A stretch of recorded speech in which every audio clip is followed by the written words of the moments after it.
Audio Jungle.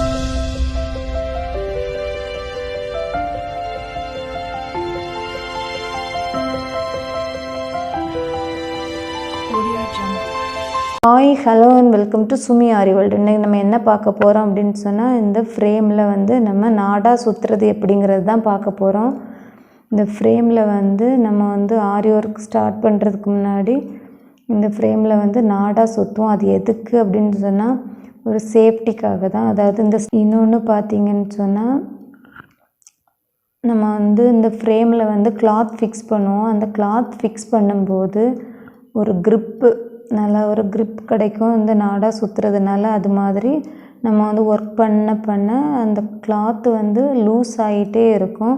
இந்த நாடா சுற்றுனா நம்ம வந்து அந்த கிளாத் வந்து லூஸ் ஆகிறது அந்த மாதிரி உள்ளதெல்லாம் அவாய்ட் பண்ணிக்கலாம்.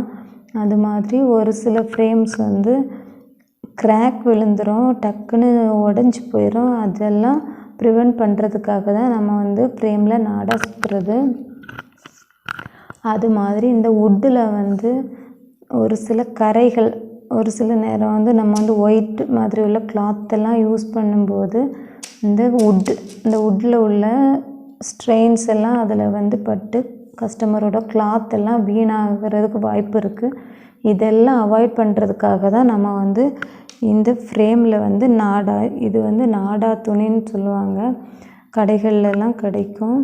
இந்த நாடா துணியை வந்து நம்ம இந்த ஃப்ரேமை சுற்றி ஃபுல்லாக ரேப் பண்ணி ஃபுல்லாக கவர் பண்ணும்போது நல்ல க்ரிப் கிடைக்கும். வாங்க இது எப்படி சுற்றலான்னு பார்க்கலாம். மேக்ஸிமம் பொதுவாக எல்லாருமே இன்னர் ரவுண்டில் மட்டும்தான் சுற்றுவாங்க. நான் வந்து 2 ஃப்ரேம்லேயுமே எப்போவுமே நாடா சுற்றிடுவேன். அதுதான் எனக்கு வந்து ரொம்ப கம்ஃபர்டபுளாக இருக்கும். அதே மாதிரி நம்ம ஒர்க் பண்ணுற கிளாத்துக்கும் அது ரொம்ப சேஃபு. அதுக்காகவே நான் வந்து 2 ஃப்ரேம்லேயுமே எப்போவுமே நாடா சுற்றிடுவேன். பாருங்கள், இந்த நாடாவோட ஸ்டார்டிங் பாயிண்ட் எடுத்து இந்த மாதிரி இந்த ஃப்ரேமோட ஸ்டார்டிங் பாயிண்டில் இந்த மாதிரி வச்சுக்கோங்க. நான் வந்து ஃபேப்ரிக் க்ளூ தான் எடுத்துருக்கிறேன், ஃபெவிக்ரில்.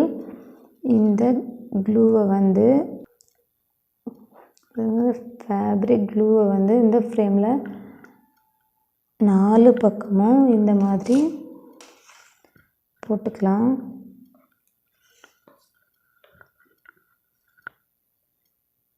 போட்டுட்டு பாருங்கள், இந்த கிளாத்தை வந்து கிராஸாக நம்ம வந்து சுற்றிட்டு வரணும். இந்த மாதிரி ரொம்ப டைட்டாக பிடிச்சிக்கோங்க. வச்சுட்டு இந்த மாதிரி கிராஸாக சுற்றணும்.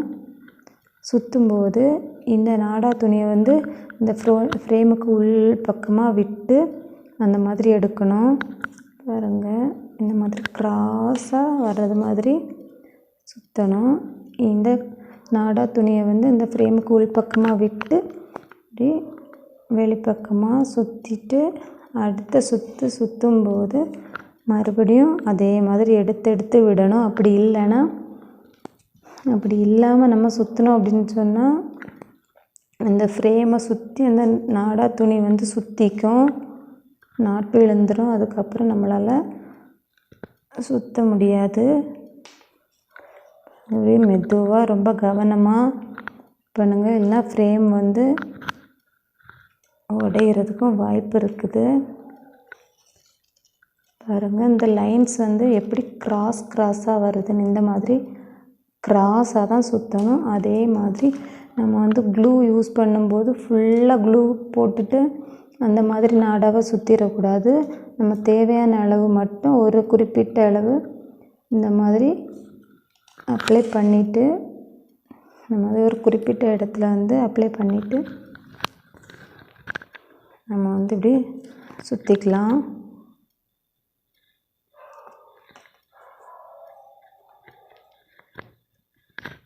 இதை வந்து ஃபுல்லாகவே நம்ம வந்து சுற்றிட்டு லாஸ்ட்டு பார்க்கலாம்.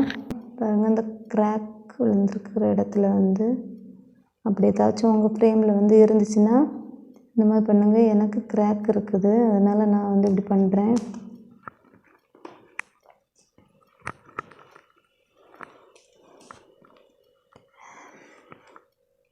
பாருங்கள், நம்ம இப்போ வந்து இதை வந்து சுற்றி முடிக்க போகிறோம்.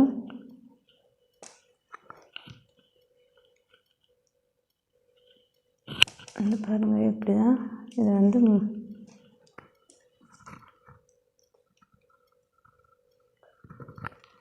இந்த ஸ்க்ரூ மாதிரி இருக்குதுல்ல, அதுக்கு கீழ்ப்பக்கமாக இந்த த்ரெட்டை விட்டு இந்த மாதிரி சுற்றிக்கோங்க. எல்லா இடமும் ஃப்ரேம் ஃபுல்லாக கவர் ஆகிற மாதிரி நம்ம டைட்டாக. இது வந்து நம்ம சிசர் வச்சு இந்த ரிமைனிங் நாடாவை வந்து கட் பண்ணிக்கலாம்.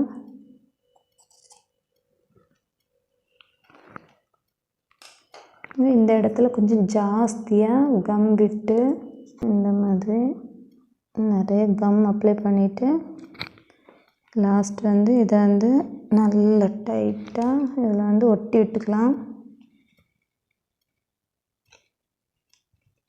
நம்ம வந்து இப்போ பாருங்கள், நம்ம வந்து 2 ஃப்ரேமையும் சுற்றி எடுத்தாச்சு. க்ளூ வந்து நல்லா ட்ரை ஆனதுக்கப்புறம் நம்ம வந்து கிளாத் ஃபிக்ஸ் பண்ணி ஒர்க் பண்ண ஆரம்பிக்கலாம். இதை நல்லா ட்ரை பண்ண விடணும். நல்லா ட்ரை ஆகட்டும். இந்த வீடியோ உங்களுக்கு யூஸ்ஃபுல்லாக இருந்திருக்கும்னு நினைக்கிறேன். இந்த வீடியோ பிடிச்சிருந்துச்சுன்னா லைக் பண்ணுங்கள், ஷேர் பண்ணுங்கள், கமெண்ட் பண்ணுங்கள், சப்ஸ்கிரைப் பண்ணுங்கள். சப்ஸ்கிரைப் பண்ணிவிட்டு பெல் ஐக்கானையும் ப்ரெஸ் பண்ணி வச்சுக்கோங்க. அப்போ தான் நான் அடுத்தடுத்து போடுற வீடியோஸ் நோட்டிஃபிகேஷன் உங்களுக்கு கிடைக்கும். நெக்ஸ்ட் இன்னொரு வீடியோவில் மீட் பண்ணலாம். Thank you friends. தேங்க்ஸ் ஃபார் வாட்சிங்.